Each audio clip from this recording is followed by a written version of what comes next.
तू चलता चल, तू चलता चल, तू चलता चल। Anyone any question? कई लोग मेरे से ब्लैंक स्लाइड के ऊपर स्टोरी पूछते हैं कि क्या है। Yes sir. प्लीज पूछ लीजिए। हाँ सर, मैंने सर एक बार साइक असेसमेंट करवाया था एक एसेसर से। नहीं तो नहीं, मैंने मेरा अपने ही मेरा उनसे कुछ लेना देना नहीं। जो मैंने कहा है उसके बारे में कहो या अपना सवाल पूछो। हाँ मुझे सर, ये मेरा ही सवाल बताओ है। कि किसी ने ये शिक्षा दी थी। I don't want. नहीं सर, हाँ सवाल वही फ्रेम कर रहा था मैं सर। हाँ, सवाल पूछो बस। तो सर उनका आइडियोलॉजी था कि ऐसा नहीं करना होता, और सर अगर वैसा ही कोई एसेसर आ गया असेसमेंट करने, तो like in the real scenario, तो अब मैं क्या करूंगा? मतलब मुझे नहीं पता वो किस सोच का है, और उसे लगा कि Good, very nice question.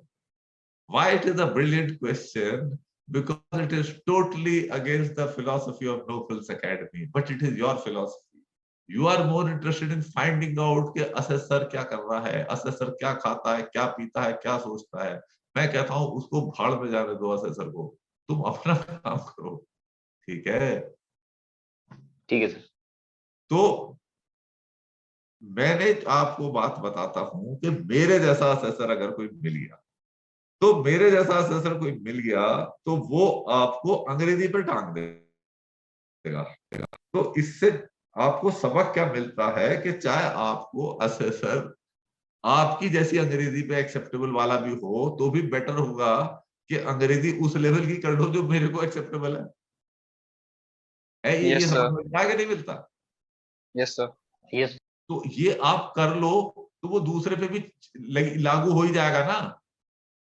वो आपको पेनलाइज नहीं करेगा और वो कहेगा कि यार इसकी अंग्रेजी ठीक ठाक है। Yes sir, So by doing that, you will be increasing your chances of selection, irrespective of who the assessor is. Fine. Yes sir. Similarly, that philosophy of writing somebody, पता नहीं क्या, अच्छा उनकी क्या आइडियोलॉजी थी, क्या लिखना चाहिए ब्लैंक में? उन्होंने सर मुझे कहा कि हमारी हेल्प क्यों कर रहे हो, हम अपनी हेल्प खुद कर लेंगे, तुम्हें बताने की जरूरत नहीं कि तुम्हारे स्ट्रगल्स क्या है, कैसे तुमने प्रिपेयर किया। ना तो ना ना, मैंने मुझे ये बताओ कि ब्लैंक स्लाइड स्टोरी में वो क्या कह रहे थे लिखने को, क्योंकि तुम शिक्षा ली है ना।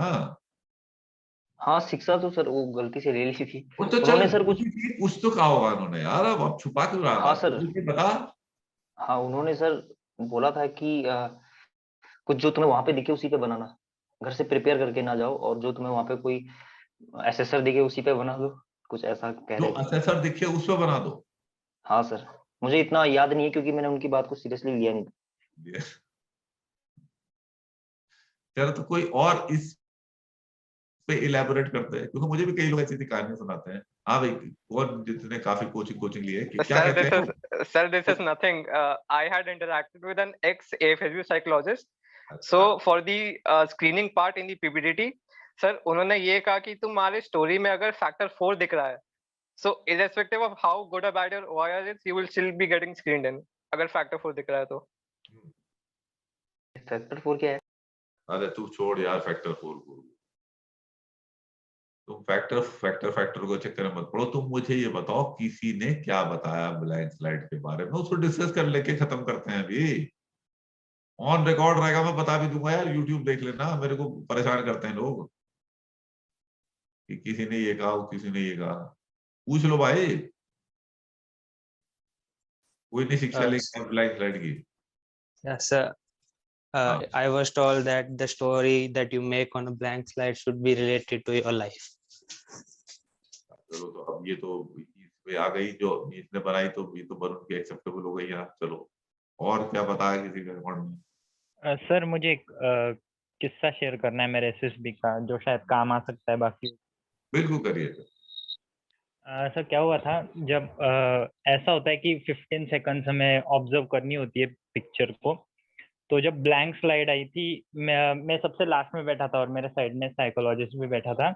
हाँ, तो जब ब्लैंक स्लाइड आई सामने तो सब ऑब्जर्व कर रहे थे, और कुछ ने जब स्लाइड 15 सेकंड उस खाली स्क्रीन को ऑब्जर्व करना था, तो बाकी के उसी हाँ। समय लेना शुरू हो गए। तो साइकोलॉजिस्ट हैं? के नाम लिख रहा था पीछे बैठ के। क्या? तो ब्लैंक स्लाइड को 15 सेकंड तक ऑब्जर्व करना था, फिर ठीक है। फिर बाद में स्टोरी लिखनी थी। ठीक तो है, क्या कर रहे थे कि जैसे ही ब्लैंक उनकी प्रिपेयर थी, हाँ तो वो डायरेक्टली उस ऑब्जर्वेशन टाइम में भी लिखना स्टार्ट कर रहे थे। ठीक है। तो साइकोलॉजिस्ट उनके नाम नोट कर रहा था एक पेपर के ऊपर। नोट कर रहा था कि कौन कौन ने ब्लैंक स्लाइड को 15 सेकंड तक नहीं देखा। ओके, अब इस सिचुएशन को हम ले लेते हैं। अब मुझे ये बताओ, एक ब्लैंक स्क्रीन को 15 सेकंड तक देखने में कितनी अकलमंदी है? हमें मैक ब्लैंक स्क्रीन को 15 सेकंड तक देखते रहने में कितनी अकलमंदी है? Sir no, there is no nothing sir, कुछ भी नहीं बेवकूफी है ना। सर, नॉर्मल आपको जस्ट पता भी था। स्टोरी। मैं मैं ये कह रहा हूं कि जो स्क्रीन में है ही कुछ नहीं, उसको 15 सेकंड तक ऑब्जर्व करके क्या पता करोगे? Sir it is not stupidity. कैसे? तो वो जो साइकोलॉजिस्ट था ना, वो ये नोट कर रहा होगा कि ये इतने अकलमंद है जिन्होंने पहले ही लिखना शुरू कर दिया, ये बाकी गधे हैं जो ब्लैक स्क्रीन को ही देखे जा रहे हैं। सर हमें क्या लगा कि जो लिखना स्टार्ट कर दे वो फंस गया, ऐसा हमें लगा। ऐसा लगा। देखो क्या होता है, इसलिए हमने आपको वो हमारा उसमें वीडियो नहीं डाला गया। मैंने charge of the light brigade बताया था ना कि there not to reason why there but to do and die. किसी ने ऑर्डर दिया आप खेचे जाओ, भाई देख तो लो कि ये ऑर्डर अकलमंदी का है।